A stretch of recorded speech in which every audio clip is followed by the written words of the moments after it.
I never thought I'd be the kind of father who would turn his own son in to the authorities. But that's exactly what I did. I sat in that government office on a gray Tuesday morning, my hands shaking as I signed the papers that would trigger an investigation into my son's disability benefits.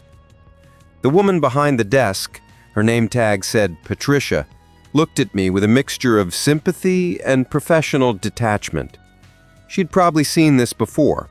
Families torn apart by lies, parents forced to choose between protecting their children and doing what's right. "Are you sure about this, Mr. Harrison?" she asked, her voice gentle. I looked down at the forms in front of me. My signature looked shaky, uncertain, like the hand that wrote it belonged to someone much older than 52. "I'm sure," I said. But I wasn't. Not really. Even as I stood up and walked out of that office, even as I drove home through the rain, I kept thinking about the little boy who used to hold my hand when we crossed the street, the kid who brought me dandelions from the backyard and called them flowers, the teenager who'd helped me build a bookshelf in the garage, even though he'd hit his thumb with the hammer twice and we'd both laughed until our sides hurt. How had we gotten here? How had that sweet boy turned into someone I barely recognized? Someone who would lie, cheat, and steal, not just from the government, but from his own father? The answer, I suppose, is that it didn't happen all at once. It never does. People don't wake up one morning and decide to become someone you can't trust. They get there slowly, one small compromise at a time, one lie that leads to another, one shortcut that becomes a pattern. And sometimes the people who love them most are the last ones to see it. I didn't see it, not for a long time.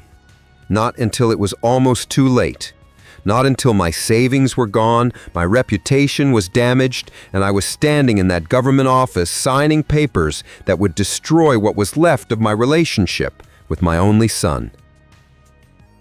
But I'm getting ahead of myself. Let me start at the beginning. Let me tell you about the life I built, the family I loved, and the moment everything started to unravel. My name is David Harrison. And for most of my life, I thought I knew exactly who I was. I was a husband, a father, a carpenter, a man who believed in hard work, honest pay, and keeping your word. I grew up in a small town in Pennsylvania, the kind of place where everyone knew your name and your business. My father was a contractor, and I learned the trade from him: how to measure twice and cut once, how to read a level, how to treat your customers with respect. When I was 23, I met Rachel at the public library. I'd gone in to find a book on advanced carpentry techniques, and she was the librarian who helped me find it. She had brown hair pulled back in a ponytail, kind eyes, and a smile that made me forget what I'd come in for. I asked her out right there, standing between the shelves in the home improvement section. She said yes. We were married 2 years later in a small ceremony at her parents' church. Nothing fancy, just family and close friends. A simple reception in the church basement with homemade food and a playlist Rachel put together herself.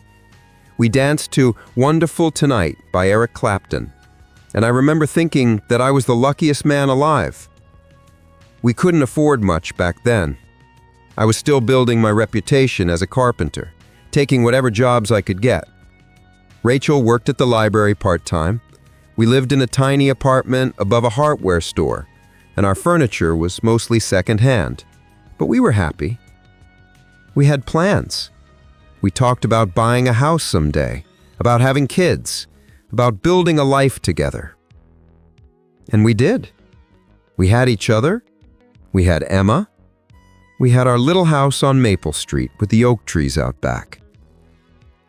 Emma came first, our daughter. She was born on a warm September morning, and I held her in the hospital and felt something shift inside me.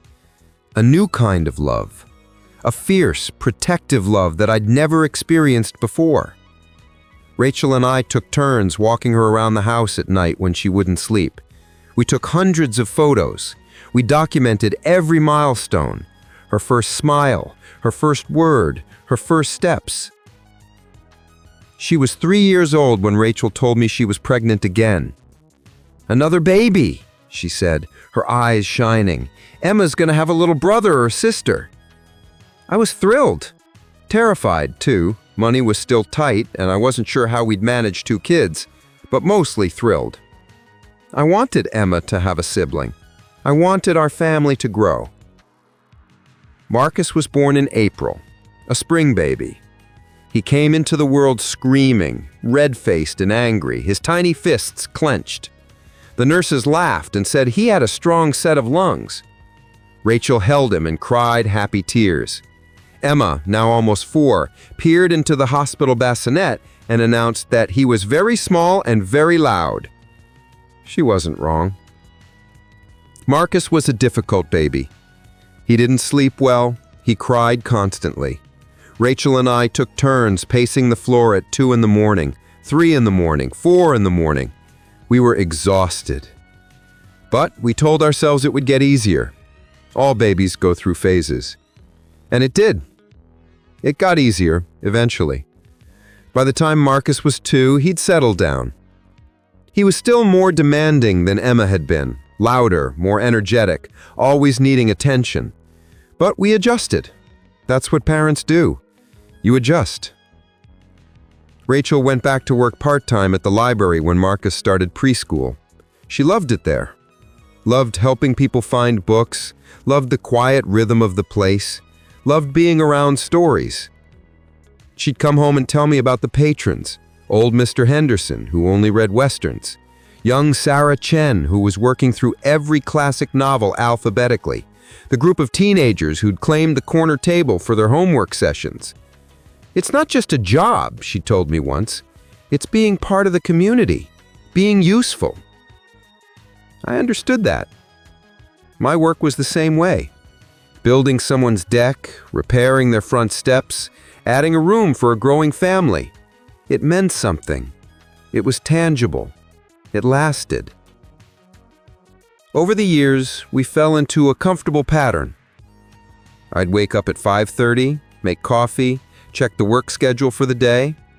Rachel would get up around 6:30, make the kids' lunches, get them ready for school. We'd eat breakfast together when we could, scrambled eggs and toast, nothing fancy. And then I'd head out to whatever job site needed me, while Rachel drove the kids to school and went on to the library. Dinners were usually around 6. Rachel was a good cook. Not elaborate, but everything she made was warm and filling and tasted like home. Pot roast on Tuesdays, spaghetti on Wednesdays, chicken and vegetables on Thursdays. Friday was usually pizza night, a little treat for making it through the week.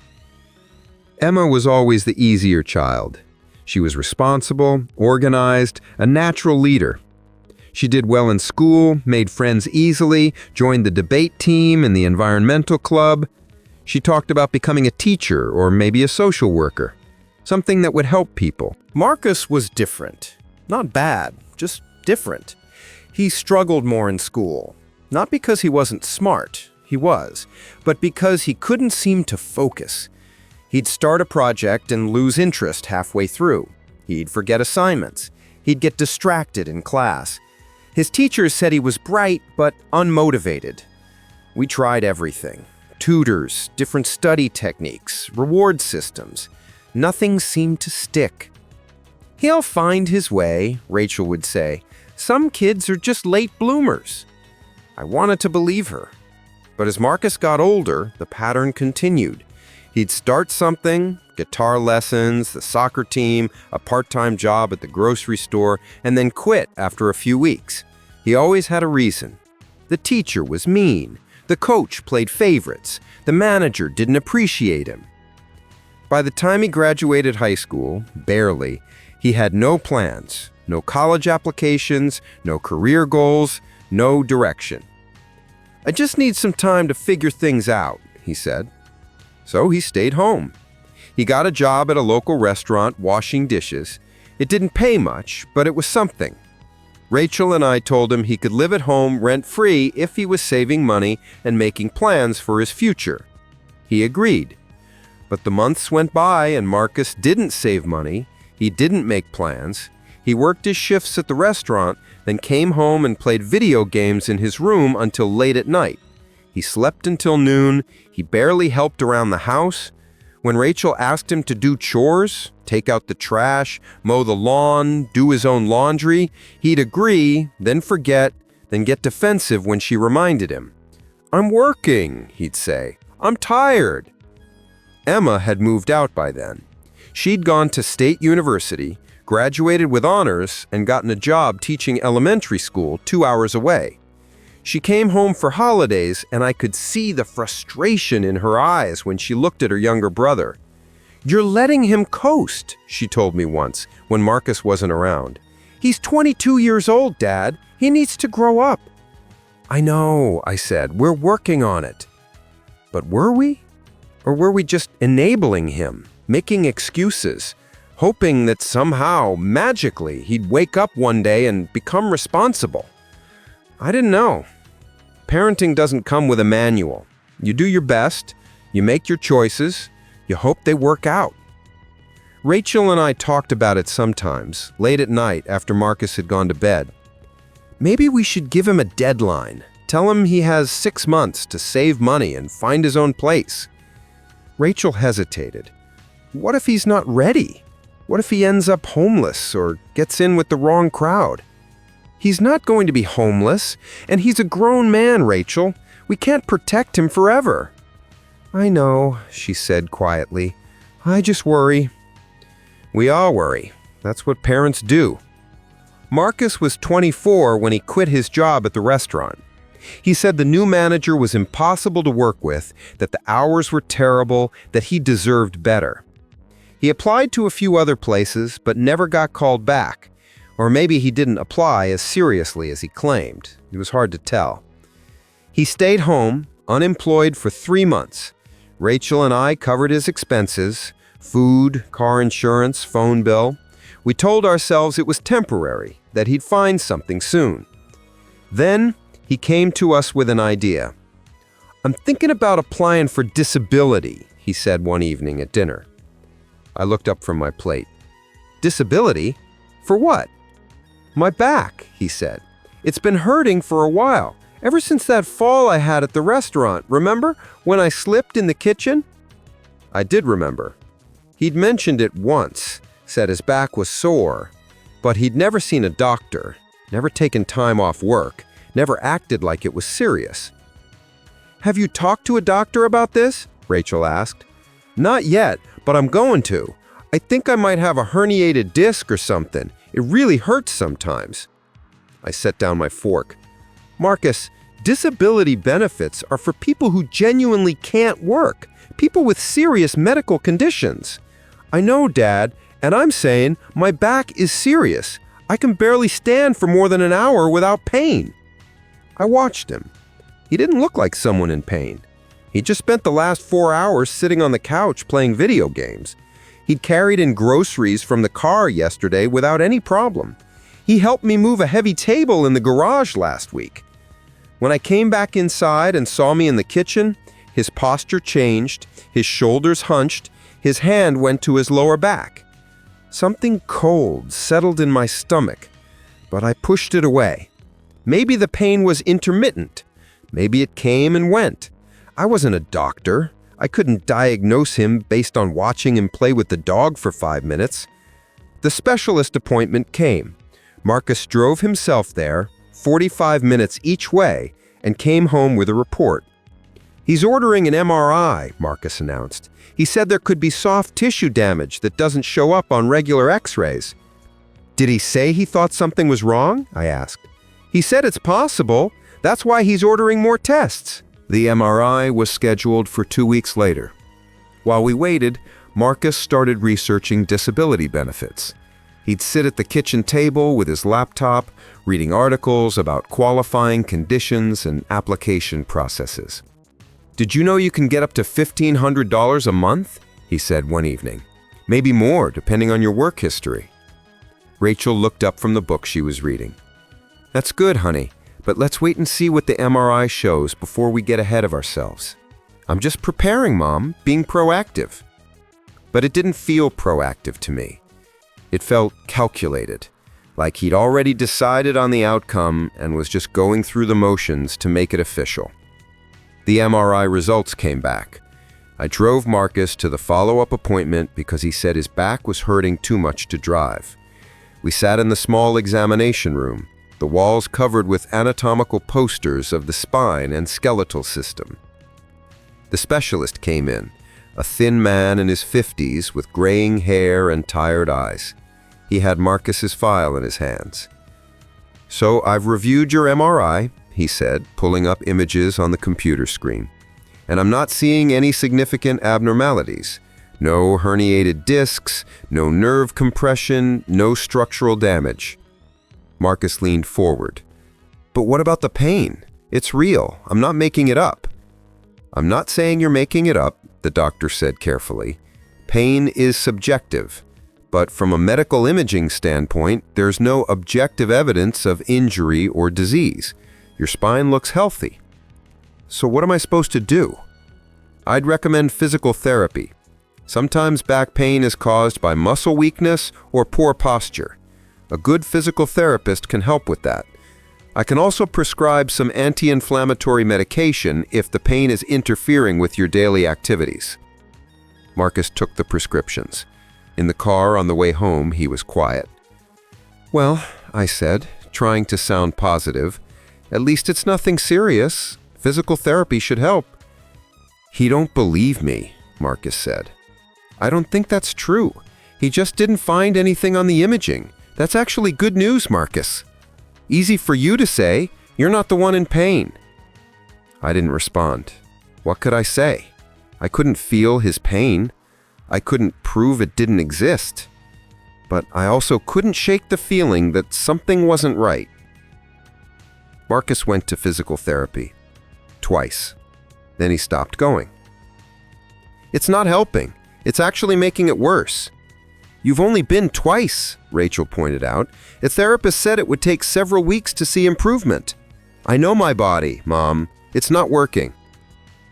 Instead of continuing physical therapy, Marcus found a different doctor. Then another one, then another one.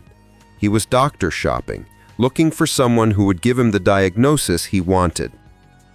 The fourth doctor, a pain management specialist, was more sympathetic. "Chronic pain is complex. Just because we can't see it on imaging doesn't mean it's not real. I'm going to diagnose you with chronic back pain syndrome and give you a letter supporting your disability application." Marcus came home that day triumphant. "See," he said, waving the letter, "I told you it was real." Rachel hugged him. "I'm glad you found a doctor who understands, honey." I read the letter. It was vague. It said Marcus reported chronic pain that interfered with his ability to work. It recommended he avoid standing for long periods and heavy lifting, but it didn't cite any specific medical findings. It was all based on what Marcus had told the doctor. "This is what you need for disability?" I asked. "Yeah, with this letter and my medical records, I should qualify." He filed the application the next week. The process took months. During that time, Marcus didn't work, didn't look for work, didn't do much of anything except wait. Rachel and I continued to support him financially. We paid for his food, his car insurance, his phone. We didn't charge him rent. "Once the disability comes through, I'll start contributing," he promised. I wanted to believe him. Emma came home for Thanksgiving that year. She'd just gotten engaged to her boyfriend, Tom, a teacher she'd met at her school. They were planning a spring wedding. Rachel and I were thrilled. At dinner, Emma asked Marcus what he was up to. "Waiting on disability approval," he said casually, reaching for more mashed potatoes.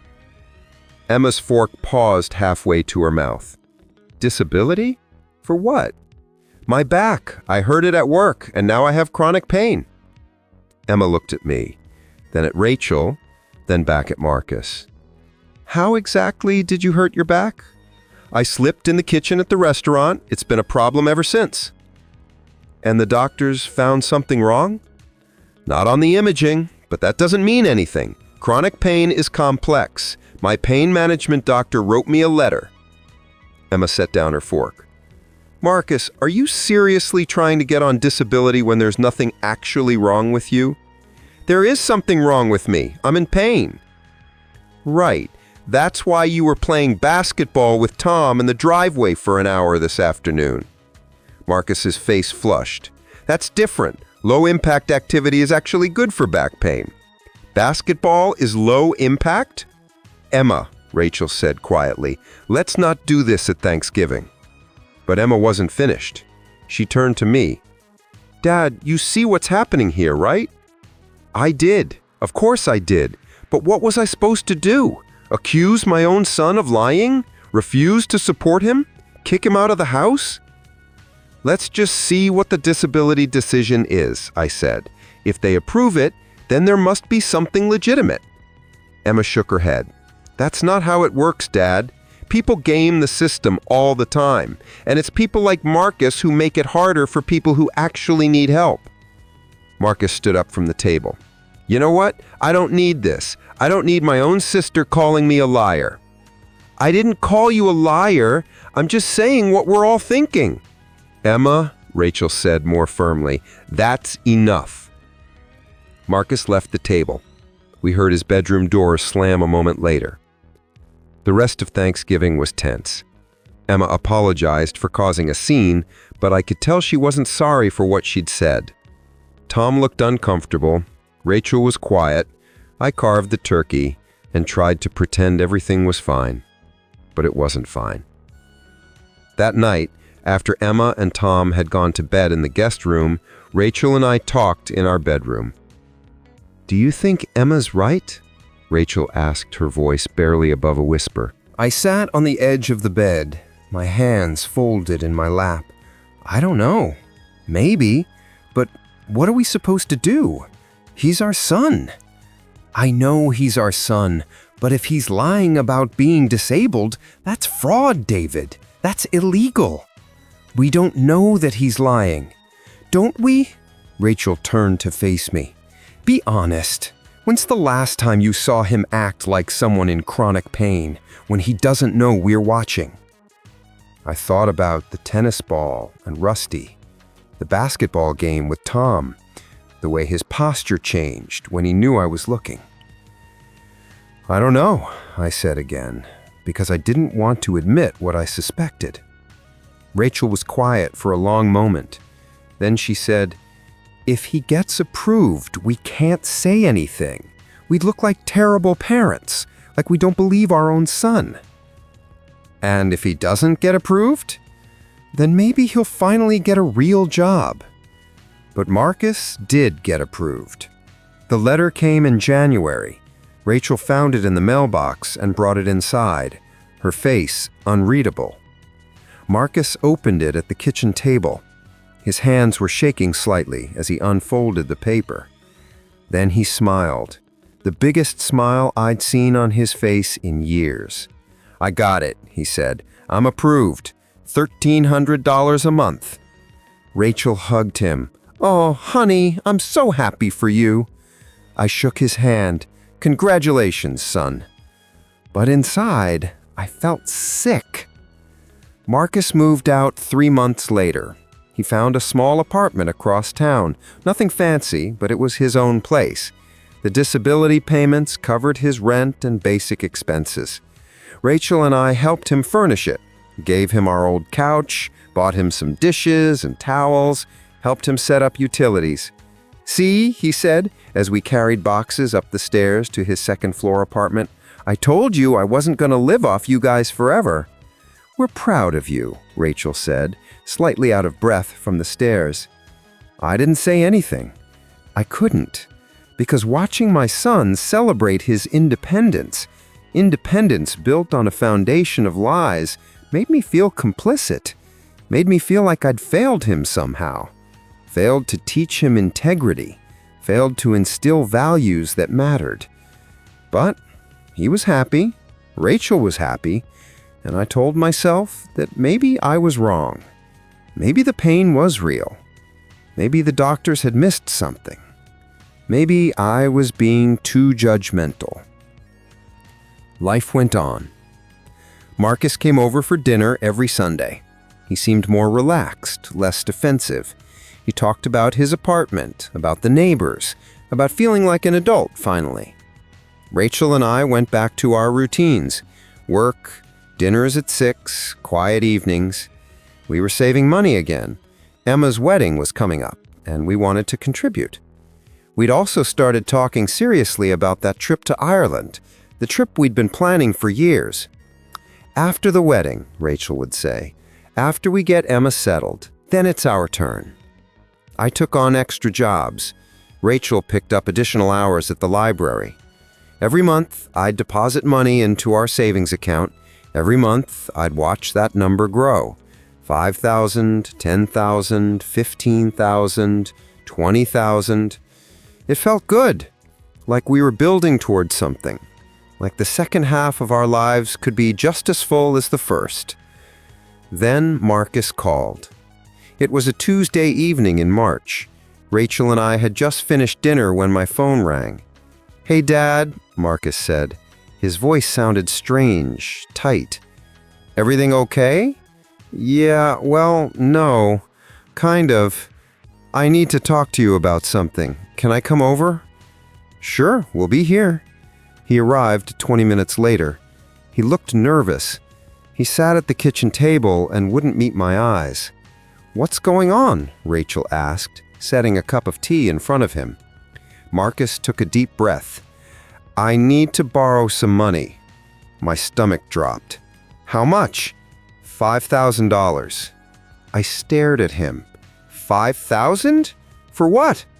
"I got behind on some bills, credit cards mostly, and my car needs repairs. I thought the disability would be enough, but it's not. Everything costs more than I thought." Rachel sat down next to him. "Honey, how did you get behind on credit card bills? You don't have that many expenses." Marcus's face flushed. "I don't know. Things just add up. And I wanted to get some new furniture, and I bought a better TV, and—" "You bought a TV?" I interrupted. "While you were behind on bills?" "He needed it, Dad. My old one was tiny." "You needed a new TV more than you needed to pay your bills?" "Don't lecture me. I'm asking for help, not criticism." I took a deep breath, trying to control my temper. "Marcus, we've been helping you for years. We supported you when you weren't working. We helped you furnish your apartment. We pay for dinner every Sunday. And now you want $5,000 because you bought things you couldn't afford?" "Forget it," he said, standing up. "I knew you wouldn't understand." "Sit down," Rachel said firmly. "Nobody's leaving until we talk about this properly." Marcus sat. He looked like a scolded child. "We're not trying to be mean," Rachel continued, "but we need to understand what's going on. Walk us through your budget. What's coming in, what's going out?" Marcus pulled out his phone and opened a notes app. The numbers he showed us didn't make sense. His disability payment was $1,300 a month. His rent was $700. That left $600 for food, utilities, car insurance, gas, and everything else. It was tight, but it should have been manageable for a single person with no dependents. "Where's the rest going?" I asked. Marcus mumbled something. "What?" I said I eat out a lot, and I bought some video games, and I'm paying for streaming services. Rachel and I exchanged glances. "Marcus," I said slowly, "you're spending disability money, money that's supposed to help you survive because you can't work, on video games and restaurants? I'm allowed to have a life, Dad. You're allowed to have a life within your means. If you can't afford to eat out, you cook at home. If you can't afford new video games, you play the ones you already have. So I'm just supposed to sit in my apartment and do nothing? You're supposed to live like an adult, with a budget, with priorities." Marcus's jaw tightened. "Will you lend me the money or not?" I looked at Rachel. She looked at me. I could see the conflict in her eyes. She wanted to help our son, but she also knew he needed to learn. "No," I said. "We're not going to lend you $5,000 so you can continue making poor choices." "Fine," he said, standing up again. "I knew you wouldn't understand." "Sit down," Rachel said firmly. "Nobody's leaving until we talk about this properly." Marcus sat. He looked like a scolded child. "We're not trying to be mean," Rachel continued, "but we need to understand what's going on. Walk us through your budget. What's coming in? What's going out?" Marcus pulled out his phone and opened a notes app. The numbers he showed us didn't make sense. His disability payment was $1,300 a month. His rent was $700. That left $600 for food, utilities, car insurance, gas, and everything else. It was tight, but it should have been manageable for a single person with no dependents. "Where's the rest going?" I asked. Marcus mumbled something. "What?" I said, "I eat out a lot, and I brought some video games, and I'm paying for streaming services." Rachel and I exchanged glances. "Marcus," I said slowly, "you're spending disability money, money that's supposed to help you survive because you can't work, on video games and restaurants? I'm allowed to have a life, Dad. You're allowed to have a life within your means. If you can't afford to eat out, you cook at home. If you can't afford new video games, you play the ones you already have. So I'm just supposed to sit in my apartment and do nothing? You're supposed to live like an adult, with a budget, with priorities." Marcus's jaw tightened. "Will you lend me the money or not?" I looked at Rachel. She looked at me. I could see the conflict in her eyes. She wanted to help our son, but she also knew he needed to learn. "No," I said. "We're not going to lend you $5,000 so you can continue making poor choices." "Fine," he said, standing up again. "I knew you wouldn't understand." Marcus didn't call for 3 weeks after that argument. Rachel tried reaching out to him several times. She texted him, left voicemails, asked if he was okay. He responded with short messages. "I'm fine. Busy. I'll call you later." But he never did. Rachel worried constantly. She'd check her phone every few minutes hoping for a message. She'd suggest we drive by his apartment just to make sure he was all right. I told her we needed to give him space, that he was a grown man who needed to learn to handle his own problems. But I worried too, because despite everything, despite my frustration and disappointment, he was still my son. I still loved him. I still wanted him to be okay. Emma's wedding was approaching. It was scheduled for the first Saturday in May, a spring ceremony in the garden behind her future in-laws' house. Rachel and I had been planning for months, coordinating with Emma and Tom, meeting with caterers and florists and photographers. We'd saved $12,000 specifically for the wedding. It was in a separate account, earmarked for that purpose. Rachel checked on it regularly, making sure we had enough to cover our commitments. Marcus finally called the week before the wedding. "Hey, Dad," he said. His voice sounded different, strained. "Marcus, how are you?" "I'm okay. Listen, I'm sorry I've been out of touch. I've been dealing with some stuff." "What kind of stuff?" "Just money stuff. But I'm handling it. I wanted to call and say I'm sorry. About the argument, about asking for money. You were right. I need to budget better." Relief flooded through me. "Thank you for saying that. That means a lot." "Yeah, and I'm still coming to Emma's wedding, obviously. I wouldn't miss it." "She'll be glad to hear that. We both will." We talked for a few more minutes about the wedding details, about the weather forecast, about normal things. When we hung up, I felt lighter. Maybe this was a turning point. Maybe Marcus was finally growing up, taking responsibility. I told Rachel about the conversation. She teared up with relief. "See," she said, "he just needed some time. He's figuring it out." The wedding was beautiful. Emma looked radiant in her dress walking down the makeshift aisle between rows of white chairs. The garden was full of spring flowers, tulips and daffodils and hyacinths. The sun was warm but not hot. Everything was perfect. Marcus was there. He stood with the rest of the family during the ceremony, his hands folded in front of him. He seemed quieter than usual, more withdrawn, but I figured he was just being respectful. It wasn't his day. After the ceremony, during the reception, I barely saw him. He sat at a table in the corner, mostly keeping to himself. When I went over to check on him, he said he was fine, just tired. My back's been acting up. I might leave a little early. Okay, thanks for being here. He left before the cake was cut. The wedding was a success. Emma and Tom were glowing. Rachel cried happy tears during the father-daughter dance. Our friends and family told us what a wonderful job we had done raising both our children. Only if they knew.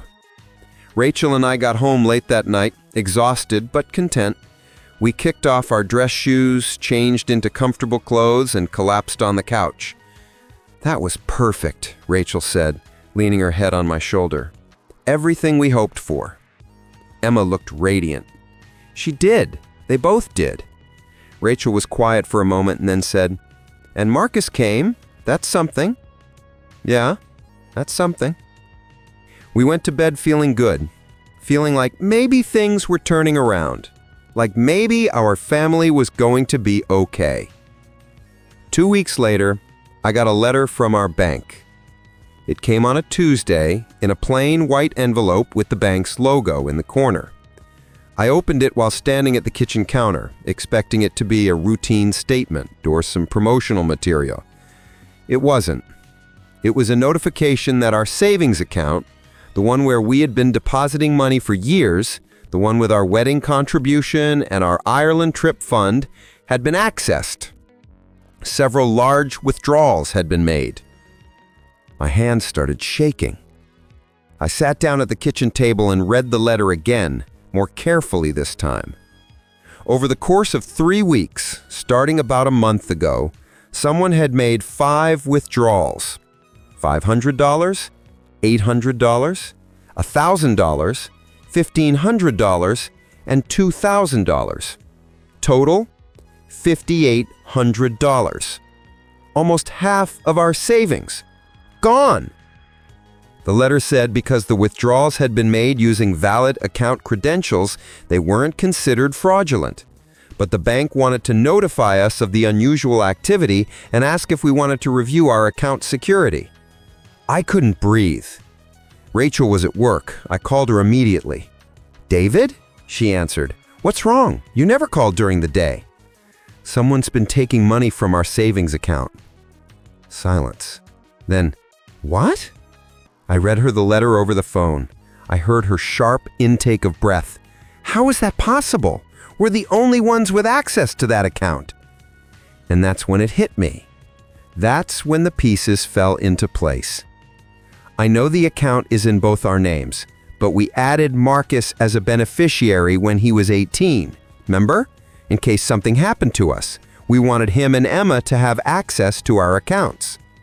But beneficiaries can't withdraw while we're alive, can they? I didn't know, but I had a terrible feeling I was about to find out.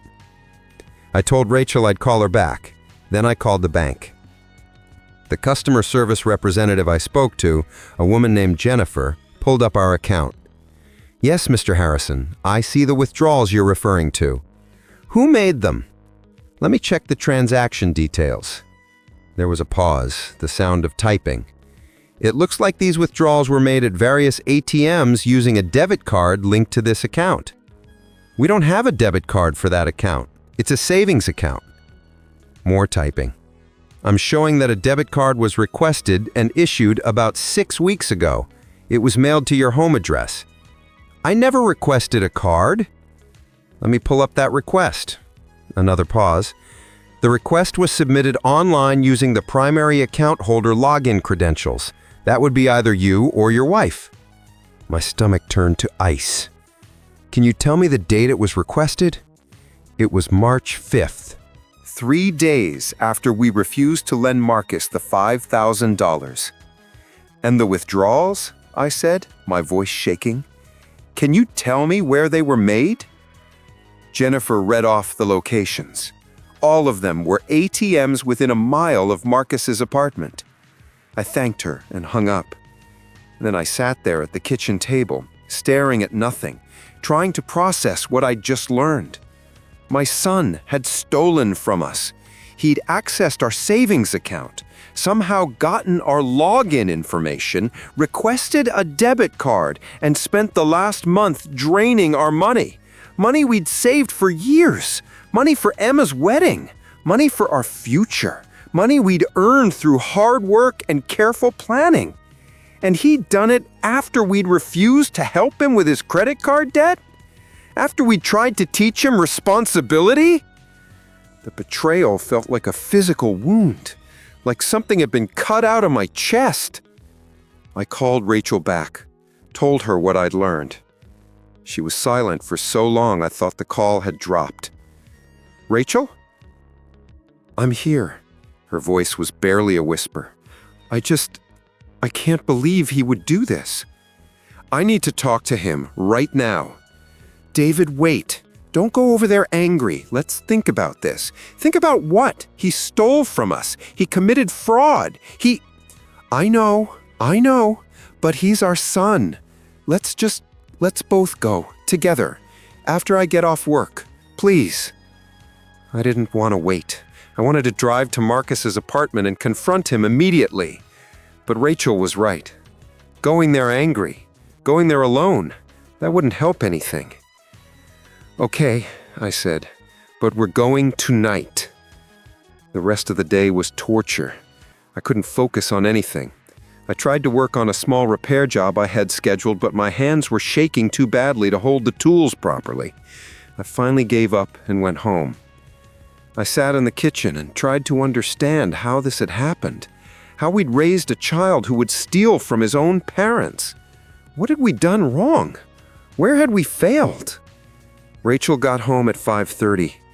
She looked pale, her eyes red like she'd been crying. "Ready?" she asked. "Yeah." We drove to Marcus's apartment in silence. Rachel stared out the window. I gripped the steering wheel too tightly. When we got there, I knocked on his door, hard. No answer. I knocked again. "Marcus, it's Dad. Open up." Still nothing. I was about to knock a third time when the door opened. Marcus stood there in sweatpants and a t-shirt, his hair messy like he'd just woken up. He looked surprised to see us. "Mom? Dad, what are you doing here?" I pushed past him into the apartment.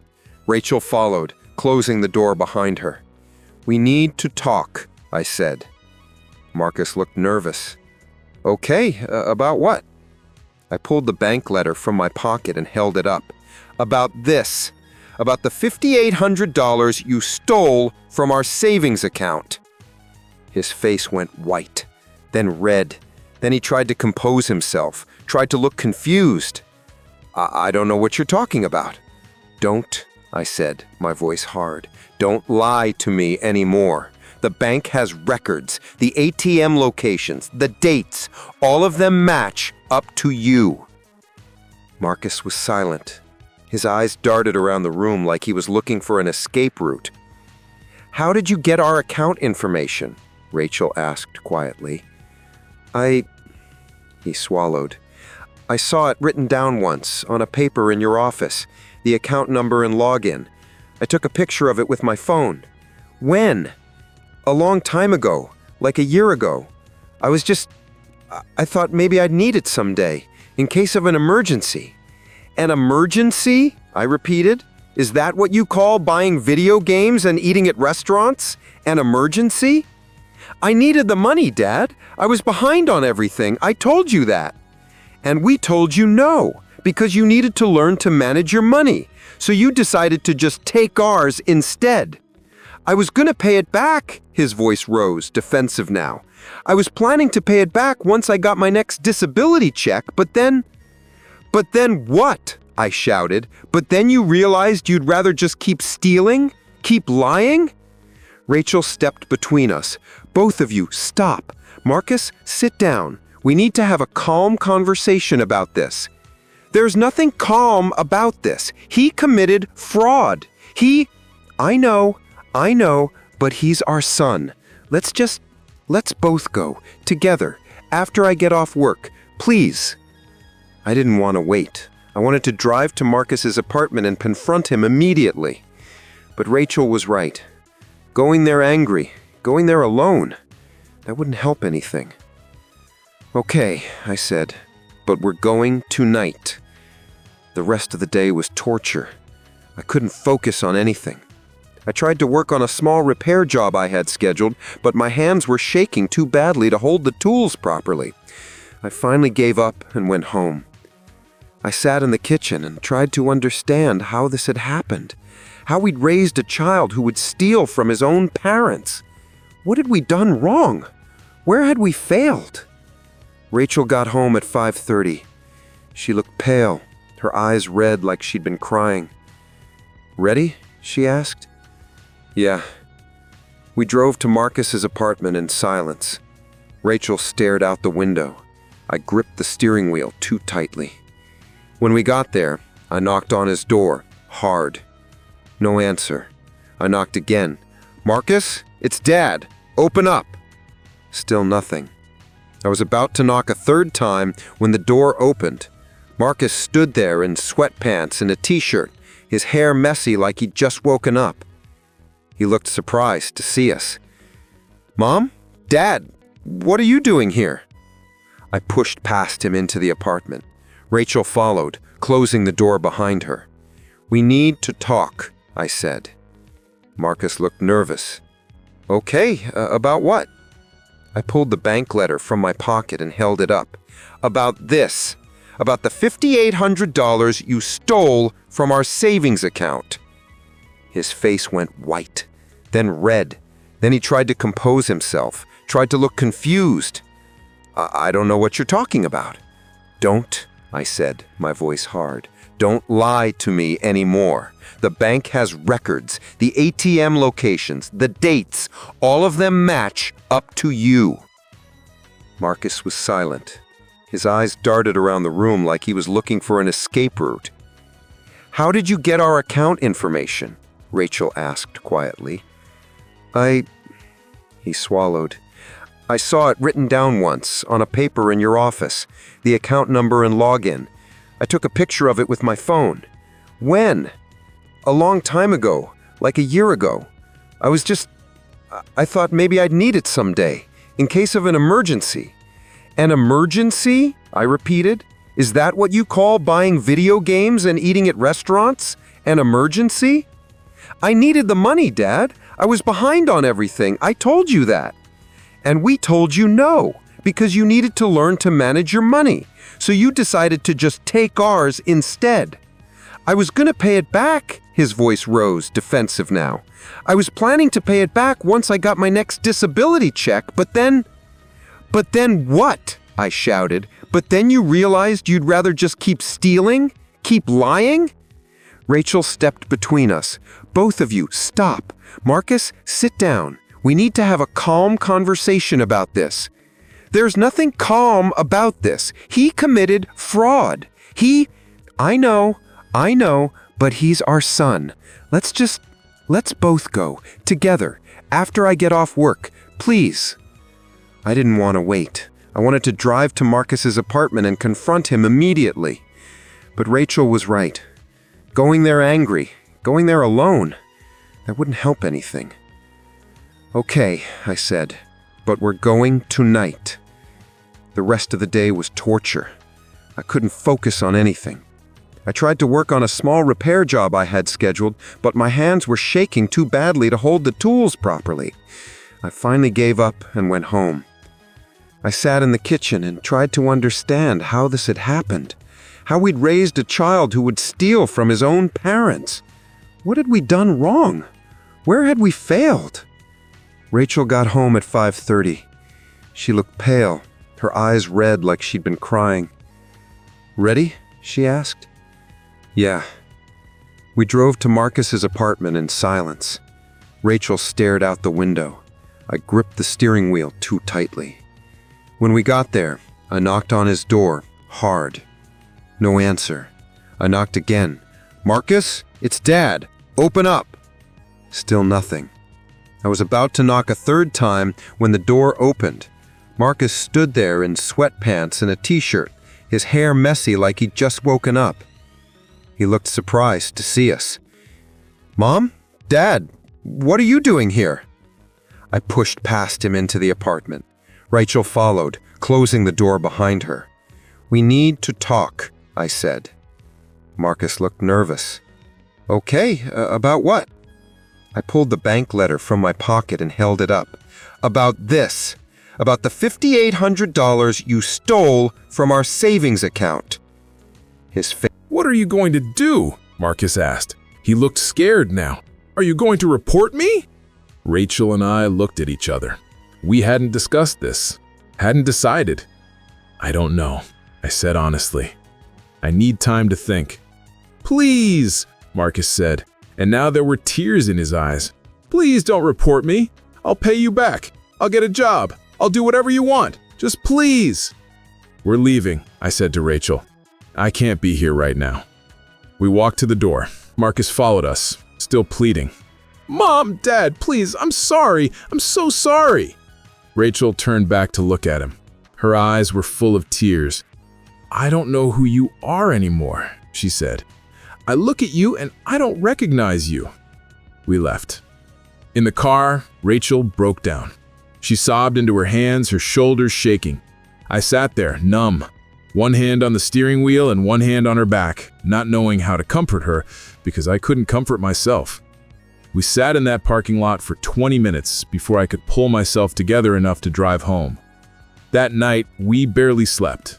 We lay in bed, staring at the ceiling, talking in quiet voices about what to do.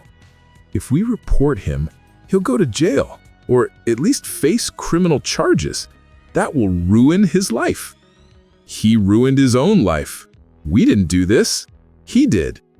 But he's our son. I know he's our son, but that doesn't mean there shouldn't be consequences. What about the disability fraud? If we report the theft, they'll investigate everything. They'll find out about the fake disability claim.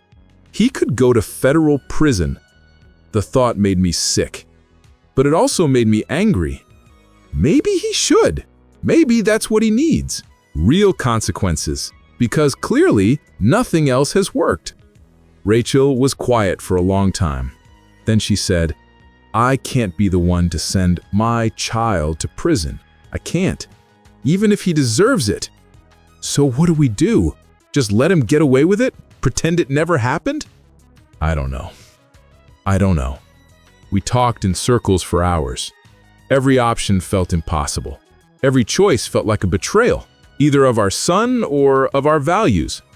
Finally, around 3 in the morning, I made a decision. I'm going to report him. Rachel sat up in bed. "David!" "Not to the police. Not yet. But I'm going to report the disability fraud. To the Social Security Administration. They have a fraud hotline. I looked it up." "Why the disability and not the theft?" "Because the disability is bigger. It's systematic fraud against the government. It's taking money that should go to people who actually need it. And if they investigate, if they find evidence, then at least we didn't have to be the ones to press charges. At least we're not directly sending him to jail." "That's the same thing. You know it is." "Maybe. But it's what I can live with." Rachel didn't try to stop me. She didn't agree, but she didn't stop me. The next morning, I made the call. The woman on the fraud hotline was professional and calm. Her name was Patricia, the same woman I'd eventually meet in person when I went to sign the official paperwork. But that first phone call, I didn't know her name. She was just a voice on the other end, taking down information, while my hands shook and my voice cracked. "Can you describe the nature of the fraud?" she asked. I took a deep breath. "My son is receiving disability benefits for a back injury that doesn't exist. He's been doctor shopping until he found someone who would write him a letter based solely on his self-reported symptoms. Multiple imaging tests have shown no structural damage, and he's physically capable of normal activities. I've seen him play basketball, carry heavy items, do things that someone with genuine chronic pain couldn't do. And you're certain of this? Yes, I'm certain. Patricia asked me questions, lots of questions. Marcus's full name, his social security number, the dates of his medical appointments, the name of the doctor who'd written the support letter. I answered everything I could.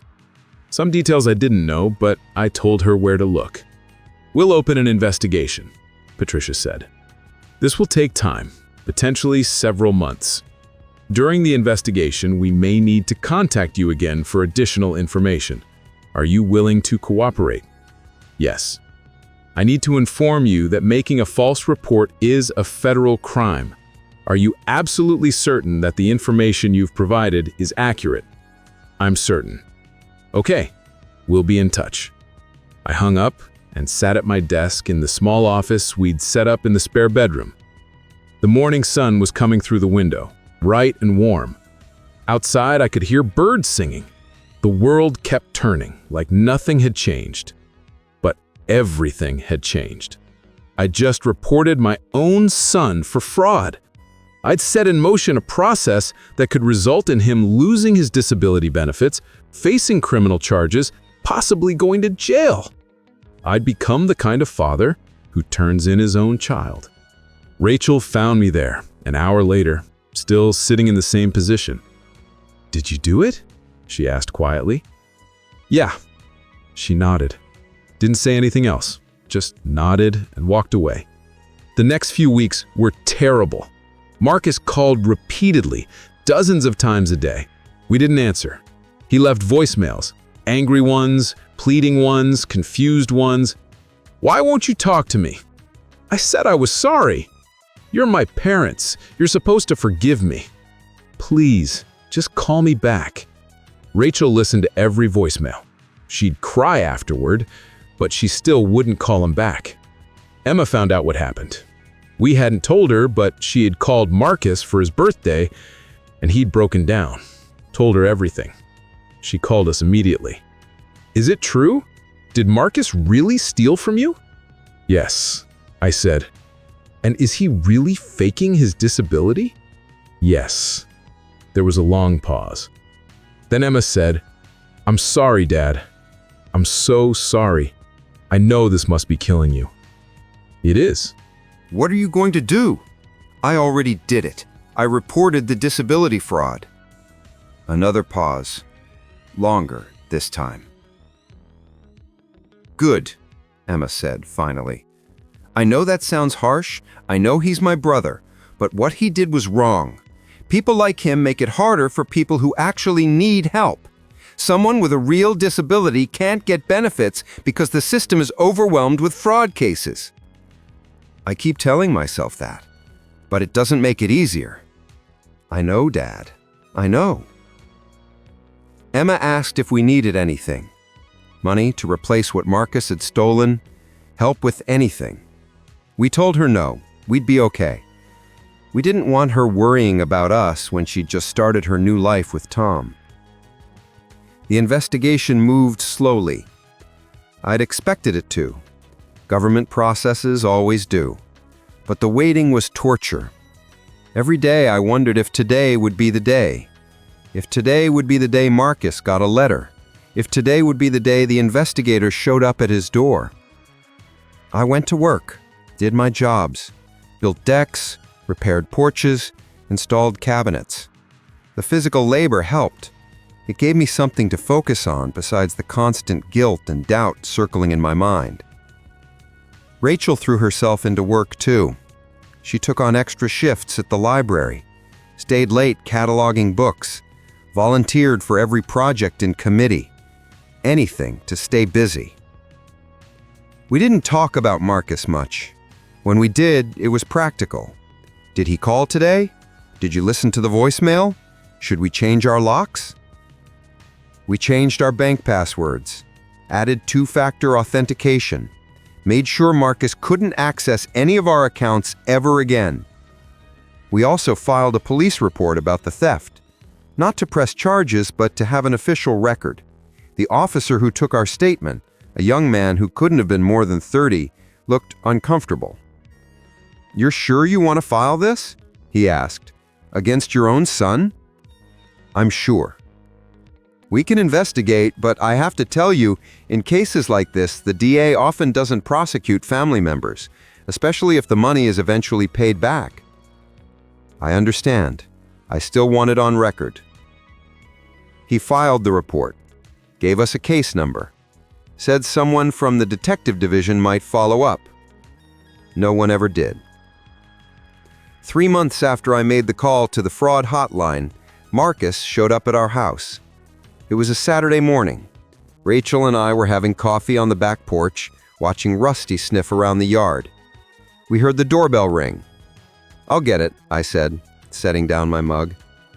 I opened the front door, and there he was, Marcus.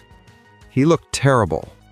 Thinner, unshaven, dark circles under his eyes. "Dad," he said, "can we talk?" "I don't think that's a good idea." "Please, 5 minutes, that's all I'm asking." I should have said no. Should have closed the door. But he was my son.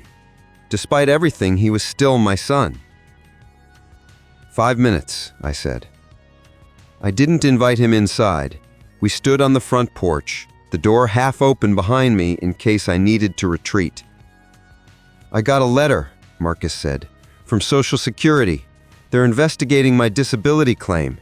They want to see all my medical records. They want to interview my doctors. They're talking about doing a functional capacity evaluation." I didn't respond, just waited. "It was you, wasn't it? You reported me?" "Yes." He closed his eyes. "How could you do this to me? I'm your son." "That's exactly why I did it, because you're my son. And I watched you turn into someone I don't recognize, someone who lies and steals and thinks the world owes him something. I couldn't watch that anymore without doing something." "So you decided to destroy my life?" "You destroyed your own life, Marcus. I'm just holding you accountable." "They're gonna make me pay it all back," he said, his voice rising. "Every penny I've received, almost $20,000, plus penalties, plus possible criminal charges. I can't afford that, Dad. I'll lose my apartment. I'll lose everything." "Then maybe you should get a job." "I can't work. My back." "Your back is fine, Marcus. We both know it. The doctors know it, and soon the investigators will know it." Marcus stared at me. There was anger in his eyes, betrayal, fear. "I hate you," he said quietly. Those 3 words hit me like a punch to the gut, but I kept my face neutral. "I'm sorry you feel that way." "You're ruining my life because of one mistake." "One mistake, Marcus? You've made countless mistakes. You faked a disability, you stole from us, you lied to everyone who tried to help you, and even now, standing here on my porch, you're not taking responsibility. You're blaming me, blaming everyone but yourself. Because it's your fault," he shouted. "You and Mom never believed in me. You always compared me to Emma. Perfect Emma, smart Emma, responsible Emma. I could never measure up, so why even try?" Rachel appeared in the doorway behind me. She must have heard the shouting. "Marcus, that's not true," she said softly. "We always believed in you." "No, you didn't. You thought I was lazy, unmotivated, a screw-up. And guess what? You're right. That's exactly what I am." "You're not a screw-up," Rachel said, tears in her eyes. "You made bad choices, but you can change. You can start over." "How?" Marcus laughed bitterly. "How am I supposed to start over when I owe $20,000, when I have fraud charges hanging over my head, when my own parents hate me?" "We don't hate you," I said, "but we can't help you anymore. Not like this. You need to face the consequences of what you've done. You need to take responsibility." "Consequences," Marcus repeated. "That's all you care about. Not your son, just consequences and responsibility and doing the right thing. Well, congratulations, Dad. You did the right thing. I hope it was worth it." He turned and walked down the porch steps, got in his car, drove away. Rachel and I stood there in the doorway, watching him go. She was crying openly now. I put my arm around her shoulders. "Did we do the right thing?" she whispered. "I don't know," I said honestly. "I really don't know." The investigation continued. 2 months later, Marcus received an official determination. His disability benefits were terminated immediately. The letter cited insufficient medical evidence and inconsistencies in his reported functional limitations. He was ordered to repay all benefits received, a total of $19,400. The letter also stated that the case had been referred to the Office of the Inspector General for possible criminal prosecution. We found out because Emma told us. She'd been in contact with Marcus, trying to help him through this. She was angry with him for what he'd done, but she was also worried about him. "He's in bad shape," she told me over the phone. "He lost his apartment. He's staying with a friend right now, sleeping on their couch. He's applied for jobs, but nobody will hire him. He's scared, Dad. Really scared." "What do you want me to do, Emma?" "I don't know. Talk to him? Help him figure out a plan?" "He doesn't want my help. He made that clear. He's too proud to ask, but he needs you." I thought about that for a long time after we hung up. Did Marcus need me? Or did he need to figure this out on his own? Where was the line between helping and enabling? Between supporting your child and teaching them accountability? I didn't have answers. Rachel and I talked about it over dinner one night. "Maybe we could help him find a lawyer," she suggested. "Someone who could help him work out a payment plan with the government. Maybe negotiate a reduction in the amount owed." "We could," I said, "but would that be helping him or would it be rescuing him again?" "Does it matter? He's our son. He needs help." "He's needed help for years, Rachel, and every time we've helped, it's enabled him to avoid growing up, to avoid taking responsibility. At some point, we have to let him face the consequences of his choices. Even if those consequences destroy him, he's not going to be destroyed. He's going to be uncomfortable. He's going to struggle. But maybe that's what he needs. Maybe that's the only way he'll learn." Rachel didn't agree, but she didn't push it either. 6 months after the investigation began, Marcus was charged with disability fraud. Not federal charges, the prosecutors decided the case wasn't severe enough for that, but state charges, theft by deception. He faced up to a year in jail and a $10,000 fine. Emma called to tell us. She was crying. "They arrested him, Dad. They actually arrested him. He spent a night in jail before they let him out on bail." My stomach turned. "Is he okay?" "No, he's not okay. He's terrified. His court date is in 3 weeks, and he doesn't have money for a lawyer. The public defender he's been assigned barely has time to talk to him." "Emma, I know what you're going to say, that he made his choices and now he has to live with them. But Dad, he's falling apart. He called me last night and he was talking about hurting himself, about how everyone would be better off if he was gone." Fear shot through me. "Is he serious?" "I don't know. I think so. I told him to call a crisis hotline, but he won't. He won't talk to anyone. He's ashamed." I closed my eyes. This was what I'd been afraid of, that by holding Marcus accountable, I'd push him to a breaking point, that tough love would become too tough. "Tell him we'll pay for a lawyer," I said, "a real one, someone who can help him negotiate a plea deal." "Really?" "Yes. But tell him this is the last time, Emma. This is the absolute last time we're helping him like this. He needs to understand that." "Thank you, Dad. Thank you."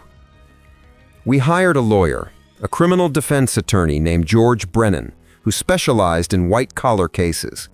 He was expensive, $5,000 up front, but he was good. He met with Marcus, reviewed the case, and came back with a plan. "The prosecution is willing to offer a deal," George told us over the phone.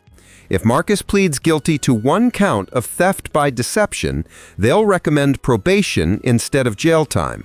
He'll have to pay full restitution to the Social Security Administration, plus court costs and a fine. And he'll be on probation for 3 years. During that time, he'll need to maintain full-time employment and complete community service hours. Will he take it? I asked. He should. If this goes to trial, he'll lose. The evidence is overwhelming, and a judge might be less lenient than the plea deal. Marcus took the deal. His sentencing hearing was on a cold day in November. Rachel and I went. Emma and Tom came too. We sat in the courtroom gallery, watching Marcus stand before the judge in a borrowed suit that didn't quite fit. The judge was a stern woman in her 60s. She read through the case details, the plea agreement, the sentencing recommendations. Then she looked at Marcus. "Mr. Harrison, do you understand what you're agreeing to?" "Yes, Your Honor." "You're pleading guilty to theft by deception. You're admitting that you knowingly made false statements in order to receive disability benefits you didn't entitled to receive. Is that correct?" Marcus's voice was barely audible. "Yes, Your Honor." "I'm going to accept this plea. I'm sentencing you to 3 years of probation. During that time, you'll maintain full-time employment and complete 200 hours of community service hours. You'll also pay full restitution to the Social Security Administration in the amount of $19,400. You'll also pay court costs of $1,200 and a fine of $2,000. Do you understand these terms?" "Yes, Your Honor." "Mr. Harrison, I want to be clear about something. What you did was serious. Disability fraud costs taxpayers billions of dollars every year. It takes resources away from people who genuinely need help, people who are truly disabled and struggling to survive. You abused a system that exists to help the most vulnerable members of our society. That's not something I take lightly." Marcus nodded, his head bowed. "However, I also believe in second chances. You're young. You have the opportunity to turn your life around, to become a productive member of society, to make amends for what you've done. I hope you'll take this opportunity seriously." "I will, Your Honor. I promise." The judge banged her gavel. "Probation accepted. Court is adjourned." We stood as the judge left. Marcus turned and looked at us. His eyes were red. He looked like he wanted to say something, but he didn't. He just nodded once and then turned and walked out of the courtroom with his lawyer. Outside, in the cold November air, Emma hugged Rachel. Tom shook my hand. "It's over. Thank God it's over." But it wasn't over. Not really. The months after the sentencing were strange. Marcus got a job at a warehouse about 20 minutes from where he was staying with his friend. It wasn't glamorous work, loading trucks, moving inventory, basic manual labor. But it was honest work. And according to his probation officer, he showed up on time every day and did what was asked of him. Emma kept us updated. She talked to Marcus regularly, though he still wouldn't talk to us directly. She said he was bitter, angry, but also quieter somehow, less entitled, like something fundamental had shifted in him. "He's working 40 hours a week," Emma told me one Sunday when she came for dinner. "And on weekends, he's doing his community service hours. He's volunteering at a food bank." "That's good," I said. "He asks about you, both of you. He won't admit it, but I think he wants to reach out." Rachel looked up from the pot roast she was slicing. "He knows where we are. He knows our number." "I think he's ashamed," Emma said softly. "I think he doesn't know how to face you after everything that happened." I understood that. I felt the same way sometimes. How do you repair a relationship after it's been broken so completely? How do you move forward when there's so much hurt on both sides? Christmas came and went. Marcus didn't come to dinner. Emma said he was working a double shift at the warehouse, time and a half pay that he needed for his restitution payments. Or maybe that was just an excuse. Maybe he didn't want to see us any more than we knew how to see him. Rachel took it hard. She'd always loved Christmas, loved having the whole family together. But that year, with Marcus's empty chair at the table, she barely touched her food. She smiled when Emma and Tom opened their gifts, but the smile didn't reach her eyes. That night, lying in bed, she said, "I miss him. I know. I know what he did was wrong. I know he deserved consequences. But he's still my son, David, and I miss him. I miss him too. Do you think he'll ever forgive us?" I thought about that. I don't know if forgiveness is the right word. We didn't do anything wrong. We held him accountable. But I think someday, maybe, he'll understand why we did what we did. And what if he doesn't? Then we'll have to live with that. Rachel was quiet for a long time. Then she said, "Was it worth it? Losing him? Even if he becomes a better person because of all this, was it worth losing our relationship with him?" I didn't have an answer. I still don't. Even now, looking back, I'm not sure I made the right choice. I did what I thought was necessary, what I thought would help him in the long run, but the cost was higher than I'd imagined. In February, on a gray Tuesday afternoon, I got a phone call from an unknown number. I almost didn't answer it, but something made me pick up. "Hello? Dad?" My heart stopped. "Marcus?" "Yeah, it's me." Silence. I didn't know what to say. Didn't know where to start. Marcus cleared his throat. "I'm calling because I wanted you to know that I made my first restitution payment. $500. It's not much, but it's something.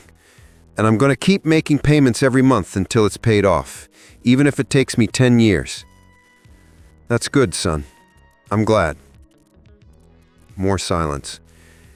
"I also wanted to say," he paused. I could hear him breathing on the other end. "I wanted to say that I understand now why you did what you did. I was angry for a long time. I felt betrayed. But working at the warehouse, paying my own bills, living in the real world, I get it now. I was acting like a child, like the world owed me something, and it doesn't." My throat tightened. "Thank you for saying that. I'm not calling to ask for forgiveness or to make things go back to how they were. I know that's not possible. I just wanted you to know that I'm trying. I'm really trying to be better. I can see that. And I'm proud of you for it." "Are you?" His voice cracked slightly. "Even after everything?" "Yes, even after everything. You're taking responsibility. You're working hard. You're making amends. That takes courage, Marcus. That takes character." I heard him take a shaky breath. "Thanks, Dad. That means a lot." We talked for a few more minutes. Awkward conversation about his job, about the weather, about nothing important. But it was something. It was a start. When I hung up, Rachel was standing in the doorway. She'd been listening. "He called," she said, tears streaming down her face. "Yeah, he called." She came over and hugged me, and we stood there in the kitchen holding each other while she cried. Relief, joy, grief for the time we'd lost, hope for the future. Marcus started coming to Sunday dinners again in March. Not every week, but sometimes. He'd show up with store-bought bread rolls or a bag of chips, small contributions that showed he was thinking about being part of the family again. The first few dinners were stilted, careful. We talked about safe topics, work, weather, Emma's students. Nobody mentioned the past. Nobody brought up the fraud or the trial or the year and a half of silence. But slowly, over time, it got easier, more natural. We started laughing again, sharing stories, remembering good times from when Marcus and Emma were kids. One Sunday in May, almost exactly a year after Emma's wedding, Marcus stayed after dinner to help me fix a loose board on the back deck.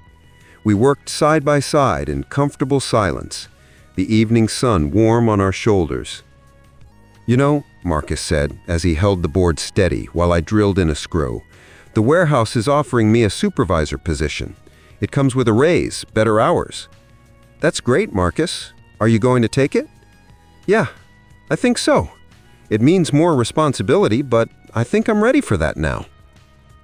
I looked at him, really looked at him. He looked different than he had a year ago.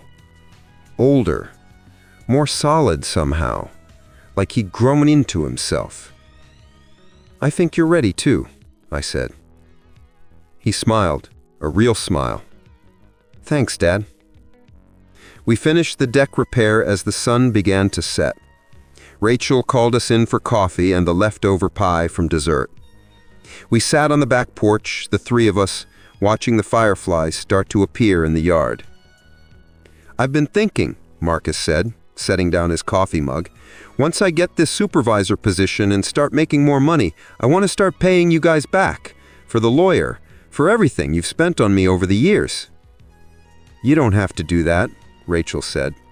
"I know, but I want to. It matters to me." Rachel reached over and squeezed his hand. "Okay, if it matters to you, then okay." We sat there a while longer, not saying much, just being together. Just being a family again, even if it was a different kind of family than we'd been before. Scarred, changed, but still intact. Later that night, after Marcus had left and Rachel had gone to bed, I stood in the kitchen and thought about the past 2 years, about the choices I'd made, about the pain we'd all endured. Had it been worth it? Had turning in my son been the right thing to do? I still didn't have a simple answer. But I knew this. Marcus was working. He was paying his debts. He was taking responsibility for his life. He was becoming a man I could be proud of. Would he have gotten there without hitting rock bottom? Without facing real consequences? I don't know. Maybe. Maybe not. But I knew that if I'd kept enabling him, kept rescuing him, kept making excuses for him, he'd still be sitting in that apartment, collecting disability checks for a condition that didn't exist, playing video games while the world passed him by. Sometimes love means letting someone fall. It means watching them struggle and resisting the urge to save them. It means trusting that they're strong enough to pick themselves up, even when you're terrified they might not be. It's the hardest thing I've ever done. Harder than any physical labor. Harder than any job I've ever worked. Watching my son face consequences that could have destroyed him, knowing I'd been the one to set those consequences in motion, it nearly broke me. But he didn't break. He bent. He stumbled. He fell. But he got back up.